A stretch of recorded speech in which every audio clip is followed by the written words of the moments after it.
But I think making a difference as a senior, and I was over 60, I had tickets. I didn't win anything. But I am over 60 and had a ticket. But I think it's even better now. The way we used to make a difference sometimes eludes us now. Sometimes it just doesn't work anymore. And that's just fine. I think the way we make a difference in our world now is better. I want to share a short version of my story. My husband and I moved here from the DC, Northern Virginia area 2.5 years ago. And one of the things that several people in the room know, but those of you who don't even know me, so you wouldn't have any idea, is that about 45% of the time since I've been here, I have had one health challenge or another. Now, I haven't been really sick, and I haven't had to be in the hospital, and it's nothing that big. But 20 years ago, I was diagnosed with chronic lymphocytic leukemia. And as a result of having that disease, in which I've been in remission for the last 12 years, I have a fractured immune system. I say it's kind of like my body and mind have cataracts. Some of you in here can relate to that.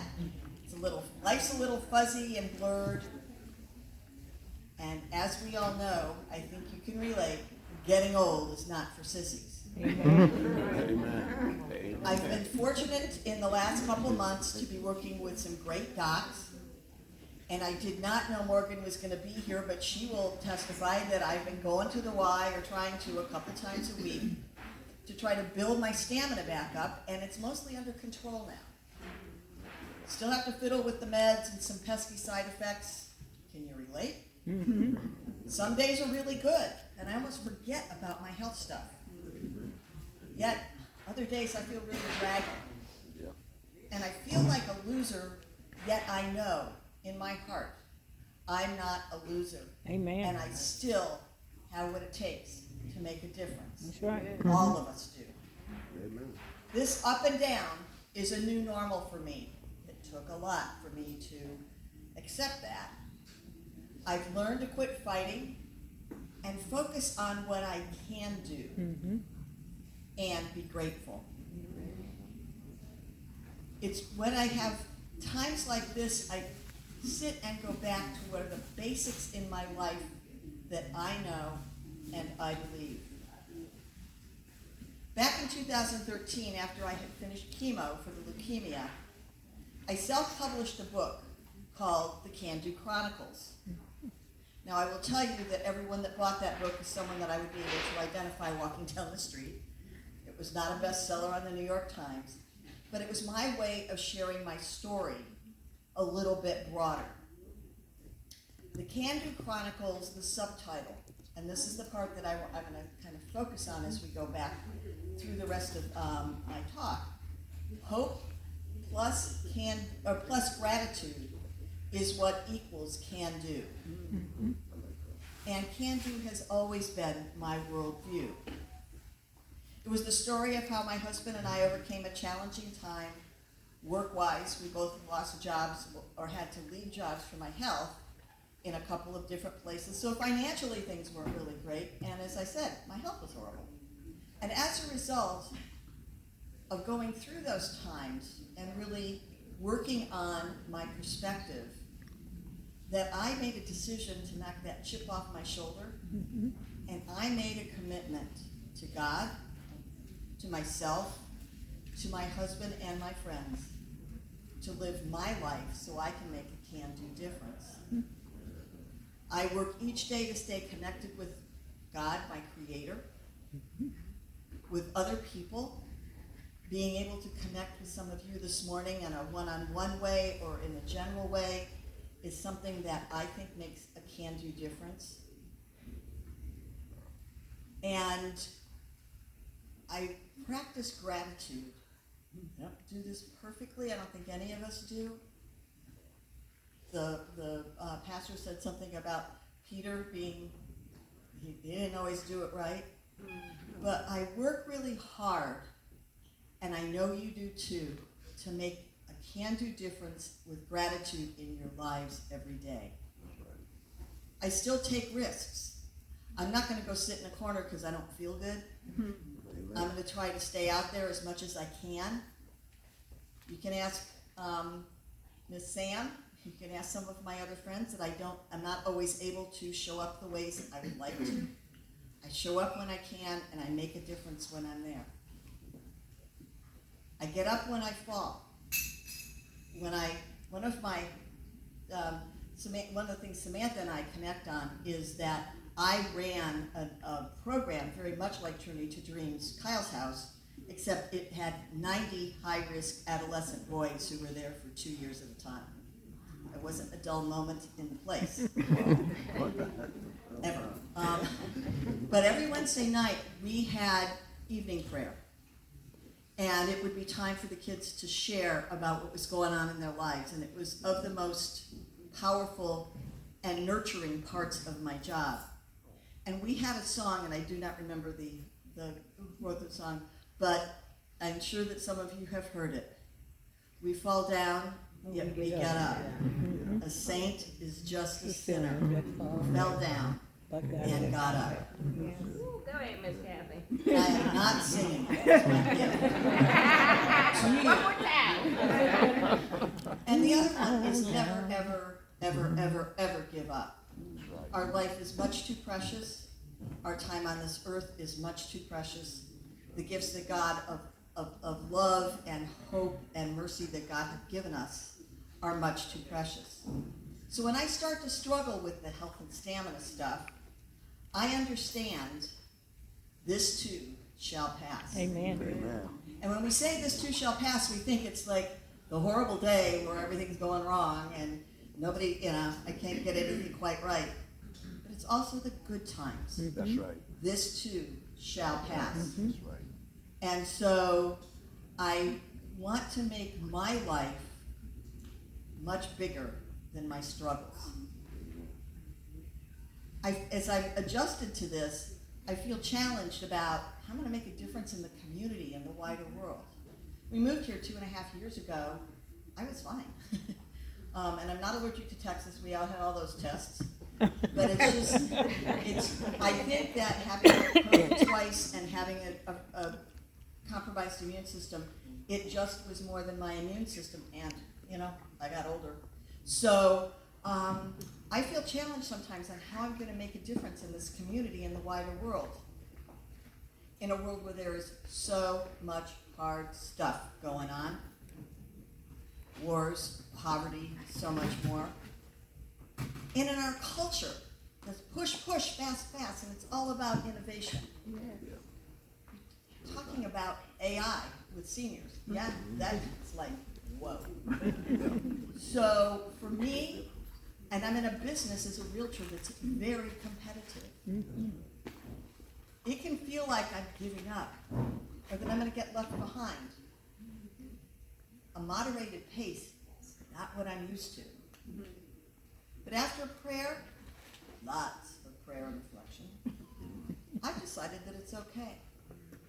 It's the life I have, and it's the life that I will say yes to every single day. Amen.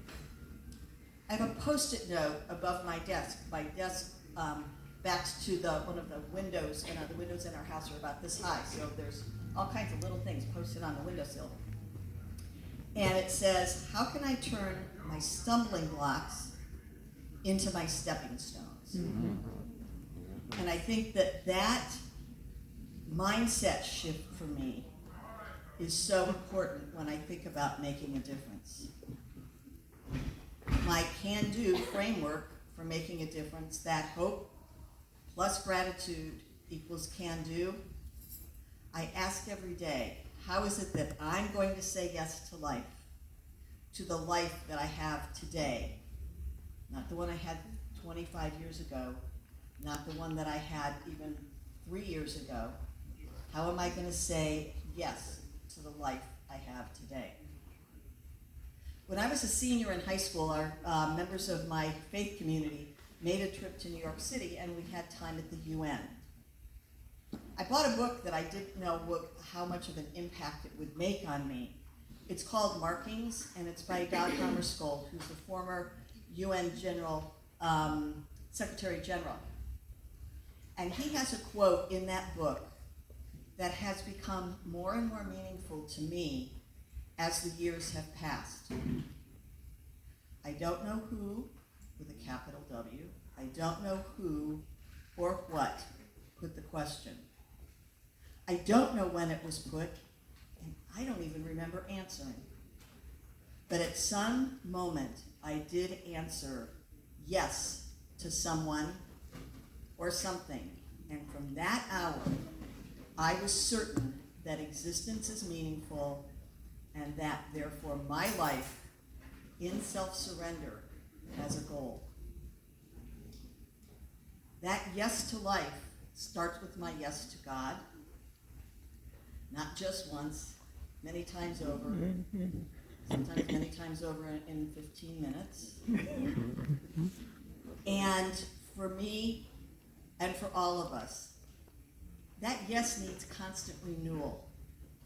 And it's how I am so fully connected and stay connected to making the connection in my community and how I approach making a difference. For me, saying yes and making a difference is not doing something big and bold anymore. I certainly do not want to run Journey to Dream Kyle's house. I think about that. I thought, God bless Nessa. So it's about the small things in life that will make a difference for me and make a difference for the others to whom I come in contact. It's the small things. Sandra and I just had a conversation about this a little while ago. It's making that little contribution that adds to everybody else's contribution and makes the world we live in a better place to be. The smile to a stranger. Letting somebody in your lane in traffic, that is my weak spot. I'm not that generous. Sending a note, an email, a text to someone just to say hi. Just to say how good it is to be with you. Picking up the litter in someone's yard when you're taking a walk. Paying for somebody's coffee or buying just a few extra groceries and taking them over to the CCA pantry. Or to the little food banks in Old Town, Central Park, or at St. Pat Ford. You don't need to volunteer to pay for somebody's new car or a year of groceries. You can just buy an extra loaf of bread and an extra box of pasta and make a difference for somebody that you will never get to meet. Or maybe letting somebody do something nice for you and saying thank you. I think those pieces sometimes are the hard part for us, is that we want to be the one doing. But when someone does something nice for us, like Miss Karen inviting me here this morning, to be able to say thank you with a grateful heart, and then to make the most of this opportunity to meet new people I haven't had a chance to meet yet. Maybe giving a small donation, sponsoring something. Small is good. I think perhaps it's the best. My favorite Mother Teresa quote is that not all of us can do great things, but we can do small things with great love. That's what makes the difference. To wrap up, I want to share 3 ideas with you today to help keep that yes front and center for you. And when it gets blurry, when you struggle, when you're not sure how you're going to make a difference. The first one is please take good care of yourself. Do that by taking care of your body, mind, and soul. Well, the soul comes first. Right there. Amen. Okay. Stay close to God. Stay close to the infinite. Remember how enormously you are loved. Be still so that you can know God is near. Develop a little thick skin or grit, what I just heard called rugged flexibility. I nurture that with continuous curiosity and learning about people and new things. It gives me more to share. Also make sure that I'm rested. Is that That helps me keep my sense of humor and perspective when things start going wrong. Get out of your rut. It's never too late to start something new and wonderful, even if it's just taking a walk someplace new today. Watch a movie, read a good book, attend an event like this with a friend. Let some things be. Not everything is meant to be fixed, at least not by you. And not every question deserves an answer or your time. Right. Second piece is make and keep connections with the people in your life. We are wired by our God for being in relationships. And those relationships, close and far, old and new, they don't all have the same kind of connection. It's because of who we were then and who we are now. Don't say you'll do it later without putting a date on it. And the last is scatter kindness. There are so many examples of that kindness in this room. I'm going to wrap it up with what I think is about kindness that makes such a difference, and to do it, I'm borrowing words from others. Kurt Vonnegut says, you meet saints everywhere. They can be anywhere. These are people behaving decently in an indecent society. This one I saw on Facebook, and I just liked it, and I have no idea who wrote it. It says Facebook. Kindness is loaning someone your strength instead of reminding them of their weakness. Amen. Amen. Gratitude is the first cousin of kindness. And Maya Angelou shares, when we give cheerfully and accept gratefully, everyone is blessed. Just as ripples spread out when a single pebble is dropped in the water, the actions of individuals can have a far-reaching effect. The Dalai Lama said that. Did I offer peace today? Did I bring a smile to someone's face? Did I say words of healing? Did I let go of my anger and resentment? Did I forgive? Did I love? These are the real questions. I must trust that that little bit of love that I sow now will bear many fruits here in this world and in the life to come. Father Henry Nouwen. And I'm going to wrap up with Jimmy Carter's quote because I think it's really special. And we talk about seniors that continue to live a life of meaning. I have one life and one chance to make it count for something. My faith demands that I do whatever I can, wherever I am, whenever I can, for as long as I can, with whatever I have, to try to make a difference.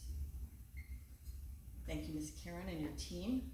Thank you all who came out this morning. And let's go out together and make a difference in Louisville and where we have family and friends, where it will ripple for many years. God bless you all, and thank you so much. Good job, Cathi.